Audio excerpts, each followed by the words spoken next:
Brad and I love North Carolina. Brad is a native North Carolinian, and although I wasn't born here, we were married over 27 years ago in Brad's hometown of Wilmington, and we've lived in Charlotte ever since. We've raised our boys to love North Carolina too. They're proud to call themselves Tar Heels and North Carolinians, so much so that they both have the state of North Carolina tattooed on their right arm, complete with the Outer Banks. It's always been our dream that our boys would live here, work here, and raise their families here. When our oldest son, Reed, came out, we began to realize that our dream that our boys would stay in North Carolina and raise their families here might not come true. Just 2 days before Reed's 21st birthday, Amendment 1 passed, outlawing marriage equality. During the campaign, pro-Amendment 1 groups, including some churches, made statements that were uninformed, closed-minded, and really hateful. And then the state refused to pass basic anti-discrimination protections in housing and employment. Reed did what a lot of lesbian, gay, transgender, and queer kids do. He moved out of state, away from the state where he'd lived his whole life, the state that we call home. And although Reed can now get married in his home state, why would he choose to move back here?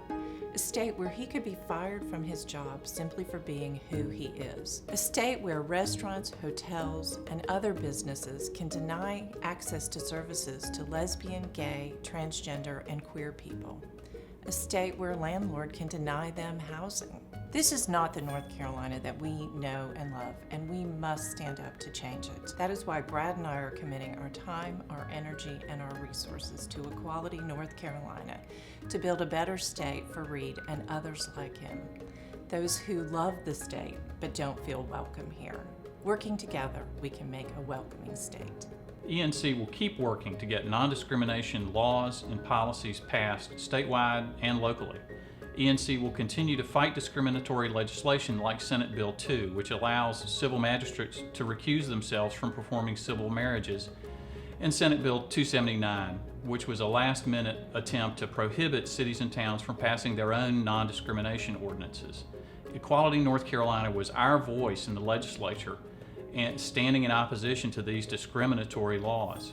We persuaded the governor to veto Senate Bill 2 and were able to prevent Senate Bill 279 from being passed.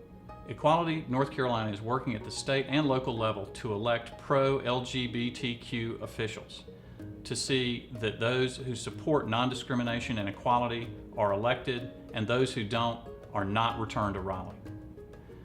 As we see progress at the state and local level, and as we see Equality North Carolina change hearts and minds, we're getting closer to the day when NC is the kind of state where Reed and other young people can live and raise their families and be proud to call home.